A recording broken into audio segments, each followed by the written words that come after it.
Hi welcome to Divya Badepalli blogs. ఎలా ఉన్నారు మీరు? ఈరోజు మనము ఒక డిఫరెంట్ వెరైటీ ప్రిపేర్ చేసుకుందాం, రవ్వ ఇడ్లీ. నేను రవ్వ ఇడ్లీకి ఇలా హాఫ్ గ్లాసు మినపప్పు తీసుకొని నానబెట్టుకున్నాను. ఇందులోకి కొంచెం మెంతులు ఆరోగ్యానికి మంచిది. ఈ మెంతులు కొంచెం వేసుకుంటున్నాను. ఈ మెంతులు వేస్తే ఇడ్లీలు బాగా వస్తాయి. దాంతోపాటు కొంచెము అటుకులు వేస్తున్నాను. వేసి ఇప్పుడు వాష్ చేసి పెట్టుకుందాము. ఇవి నానేస్తాము ఒక 4 అవర్స్. ఇలా 2 టైమ్స్ వాష్ చేసి వాటర్ వేసి 4 అవర్స్ నానబెట్టుకుందాము. రవ్వ ఈ పిండి కొట్టేటప్పుడు మినపప్పు గ్రైండ్ చేసే 1 అవర్ ముందు నానబెట్టుకుంటే చాలు. ముందే నానబెట్టాల్సిన అవసరం లేదు.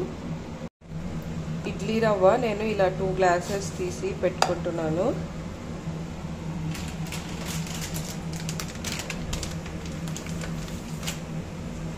నేను హాఫ్ గ్లాస్ తీసుకున్నాను కదా ఉద్దిపప్పు, అందుకే నేను 2 గ్లాసెస్ రవ్వ తీసుకుంటున్నాను.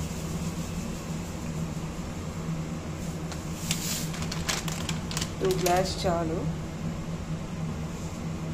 ఇది 2 టైమ్స్ వాష్ చేసి నీళ్ళు పోసి నానబెట్టుకున్నాము. ఇలా రవ్వ 1 అవర్ నానబెట్టి పెట్టుకున్నాను. ఇప్పుడు ఈ నీళ్ళని వంపేసేసుకొని ఈ రవ్వను ఇలా పిండి వేసుకోవాలి.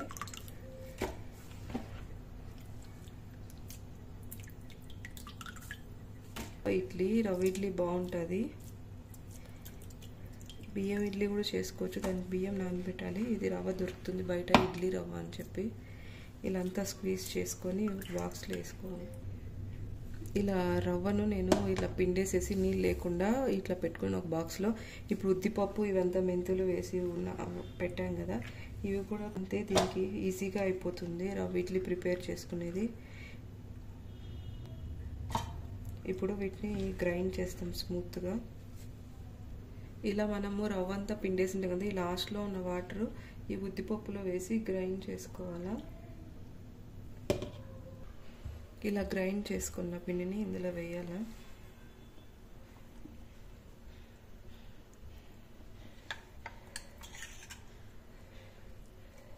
ఈ మిగిలిన పప్పు కూడా మనము గ్రైండ్ చేసుకుందాం.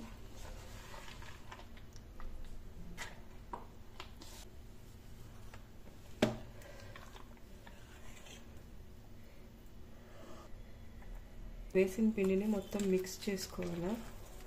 పప్పు రవ్వ అంతా కలిసేటట్లు కలుపుకొని నైట్ అంతా మూతేసి పెట్టేసేయాలి. చలికాలం కదా, కొంచెం పులియడానికి టైం పడుతుంది. ఎండాకాలం అయితే తొందరగా పులుస్తుంది. ఇడ్లీ పిండి రెడీ అయిపోయింది. ఇది ఇడ్లీ ఎలా వస్తాయో చూద్దాం. మార్నింగ్కి పులవాలి. పులిసింది. మనము ఇడ్లీ ఇప్పుడు ఎలా వేసుకోవాలో చూపిస్తాను. ఇడ్లీలోకి సాంబారు ప్రిపేర్ చేసుకుందాము. ఏమేమి కావాలంటే కందిపప్పు నేను ఇలా కొంచెం తీసుకున్నాను. కందిపప్పు ఒక హాఫ్ గ్లాసు, పసుపు కొంచెము, రాళ్ళుప్పు కొంచెము, టమాటా కొంచెము, వెల్లుల్లి తీసుకున్నాను. ఇప్పుడు కందిపప్పును వాష్ చేసి మనం ఎలా చేసుకోవాలో చూపిస్తాను. ఏమేమి వేసుకోవాలి, ఎలా బాయిల్ చేసుకోవాలని. ఇలా కందిపప్పు నేను 2 టైమ్స్ వాష్ చేసి కొంచెం వాటర్ వేసి పెట్టుకున్నాను. ఇప్పుడు కొంచెం పసుపు, కొంచెం ఉప్పు, కొంచెం నూనె, కొంచెం కారపొడి, సాంబార్ పౌడర్ అని ఉంటుంది, అది స్పూన్స్ వేస్తాను. పప్పు కొంచెం ఎక్కువ ఉంది కదా అందుకు. ఇప్పుడు టమాటా కట్ చేసి వేసుకుందాం. 6 పీసెస్ వేసుకుంటున్నాను. ఇలా పప్పులో వేయడం వల్ల ఇది టేస్ట్ బాగుంటుంది. తెల్లగడ్డ పోపులో అయినా వేసుకోవచ్చు దంచి, కానీ నేను ఇలా పప్పులోనే వేస్తాను. రుచి చాలా బాగుంటుంది. ఇలా పొడుగు అయినా కానీ వేసుకోవచ్చు, స్మాష్ అయిపోతుంది. ఇప్పుడు మనము కుక్కర్ మూత పెట్టేసి 3 విజిల్స్ పెట్టుకుందాము. ఎందుకంటే కందిపప్పు నేను కాబట్టి అందుకే నేను 3 విజిల్స్ పెడతాను. 1 హై ఫ్లేమ్లో, 2 లో ఫ్లేమ్లో. ఇలా కుక్కర్లో 3 విజిల్స్ మూత పెట్టి ఉడకపెట్టుకుందాం. పప్పు ఉడికింది చూడండి. ఇప్పుడు పప్పు ముద్దితో రుద్దుకుందాము. ఈ వాటర్ వంపేసేసి, వాటర్ ఉన్నాయనుకో పప్పు మెదగదు, స్కిడ్ అవుతుంది. అందుకే ఈ వాటర్ వంపేసేసుకొని మనము పప్పు గుత్తి స్మాష్ చేసుకొని తిరువాత వేసుకుందాం.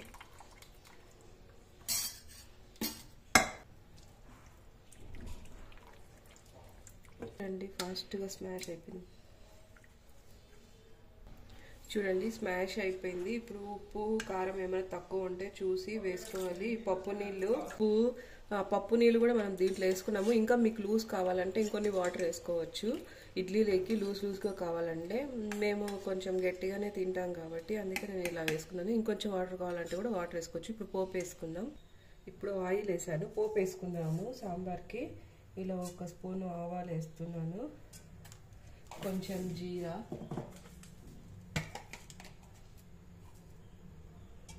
ఇవి ఫ్రై అయిన తర్వాత మనము ఆనియన్ కరివేపాకు వేసుకుందాం. ఫ్రై అయ్యాయి. ఇప్పుడు ఆనియన్ వేసుకుందాము,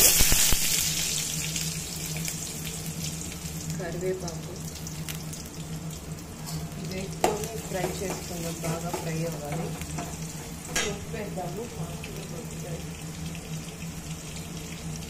ఫ్రై అయ్యాయి. ఇప్పుడు మనము రుద్ది పెట్టుకున్నాం కదా, ఈ పప్పు వేస్తాము.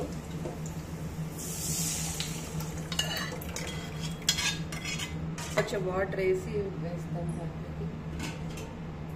కనిస్తాము బుడగలు వచ్చే వరకు బాగా. చూడండి సాంబార్ ఉడికింది. ఇంక ఇప్పుడు ఇడ్లీలో తినడమే. సూపర్గా ఉంటుంది. ఇడ్లీకి దోశకి చాలా బాగుంటుంది. మీరు కూడా ఒకసారి ట్రై చేయండి. చూడండి పిండి పులిసింది. ఇప్పుడు మనకు ఇడ్లీకి కలుపుకుందాము. ఎలా ఇడ్లీ వేసుకుందాం రవ్వ పిండితో.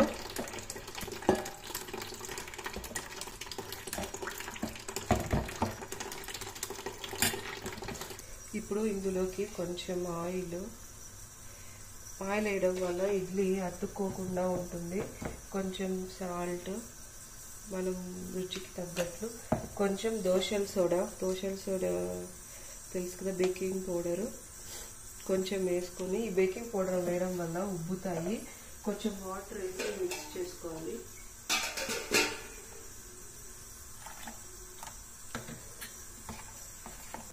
మనకి లూజ్గా కావాలన్నా కొంచెం గట్టిగా కావాలన్నా ఇడ్లీ పిండిని ఇలా కలుపుకోవాలి. చూడండి ఇమేజ్లో చూపించినట్లు.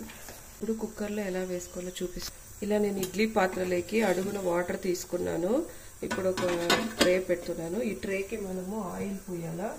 ఆయిల్ పూస్తే అతుక్కోకుండా ఉంటాయి. కొందరు క్లాత్ కానీ పేపర్ కానీ యూజ్ చేస్తారు.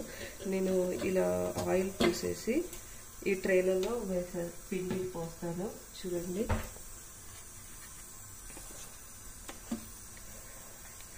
నిండుగా వేస్తే పొల్లిపోతుంది. జస్ట్ ఆ ఎడ్జెస్ వరకు వేస్తే చాలు. ఇది ఆవి మీద ఒక 10 మినిట్స్ పెట్టుకున్నామనుకో ఇడ్లీ ఉడికిపోతుంది. ఇలా మూత పెట్టి ఉడకపెట్టుకుందాం. స్టవ్ మీద పెట్టి ఇడ్లీ ఉడికింది. ఇప్పుడు మనం ఎలా చెక్ చేయాలంటే చేతికి తడి పెట్టుకొని ఇలా ప్రెస్ చేయాలి. చేతికి అంటుకుంటానంటే ఇంకొంచెం ఉడకనియాలి, కానీ అంటుకోవడం లేదు. ఉడికింది కాబట్టి ఇప్పుడు ఇడ్లీ ఉడికిందని ఆఫ్ చేసేయాలి. ఇంతే, ఇడ్లీ రెడీ అయిపోయింది. రవ్వ ఇడ్లీ ఈజీగా ప్రిపేర్ చేసుకోవచ్చు. చూడండి ఎంతో రుచికరమైన ఇడ్లీ విత్ సాంబార్ రెడీ అయిపోయింది. మీకు ఈ వీడియో నచ్చినట్లయితే మరిన్ని వీడియోస్ కోసం నా ఛానల్ని సబ్స్క్రైబ్ చేయండి.